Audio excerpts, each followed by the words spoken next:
Monday.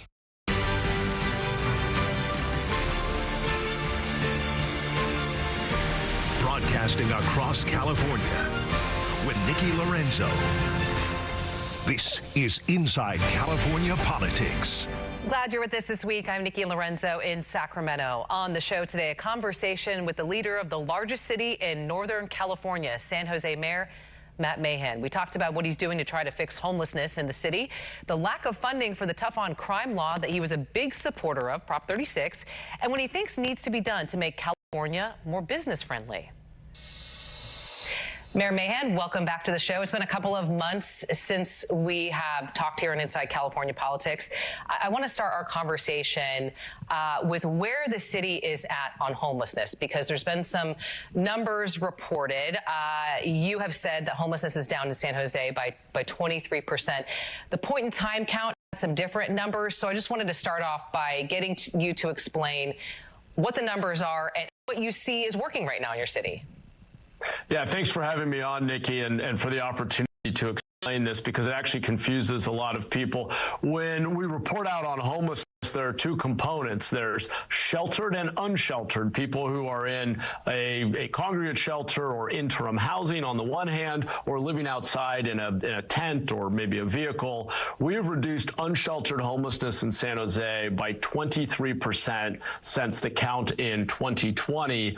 And this year will mark the first year in memory that San Jose's homeless population is majority sheltered. And it's happening because we're building interim housing, and when it's available, we're requiring that people come indoors. You referenced a big clearing that we're doing right now. We have a large park called Columbus Park. During the pandemic, it became an essentially permanent encampment with RVs and tents, and people couldn't use the park anymore. And I said when I was running, this is unacceptable. We have to clear this park. And it has taken a little while, but we have purchased and retrofitted motels. We're building modular units, and we have enough capacity now, and we're in the process of doing this as we speak.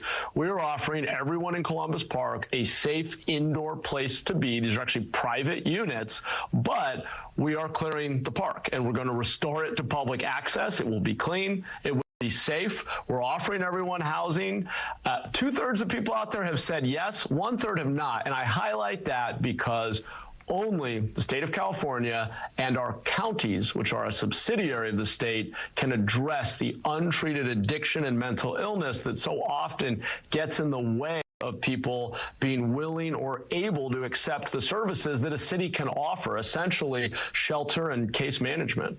Okay, so I have one more question about the numbers, but before I get to that, since you mentioned folks who won't accept services or shelter, because you made headlines a couple of months ago saying that if people were going to reject it, that they would be arrested. So there are arguments to both sides of this.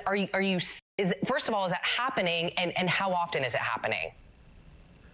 Yeah, fortunately, we haven't had to do much in that regard. If you're breaking other laws, though, you may be arrested. When we approach Columbus Park, the idea is we're offering everyone housing. We hope everyone accepts it. Unfortunately, not everyone will. People are entitled to freedom of movement, and if they choose to move before the deadline, they can do so. If they refuse to move and refuse housing, at that point, they are trespassing in a public park, and we will take action. Our goal is to get people into treatment, but I'm not okay, and more importantly, our community is not okay with shared public spaces like parks and trails and sidewalks being encamped and impacted by trash and noise and drug use and other issues when housing is available. I don't believe in the false promise of kind of saying go out and resolve your homelessness without offering people something. So we're not going to criminalize homelessness, but when we're offering you interim housing, your own room, 3 meals a day, case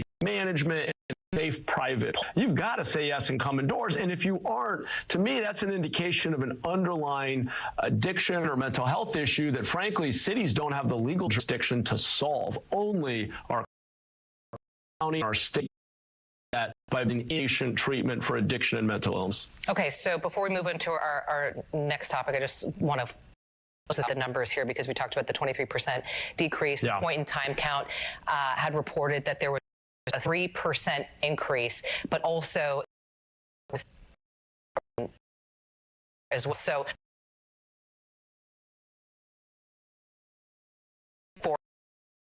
here sheltered and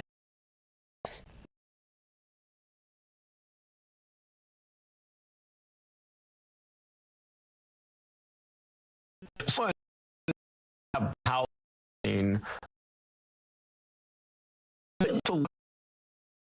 which is the difference between those who are sheltered were 70% in the margin of error. It's pretty about experiencing homelessness, meaning they don't have a home for many now, and it's worth noting that's in line with other around the country per capita. What's been unique homeless on the West Coast is not even necessarily how many homeless, the unsheltered homeless.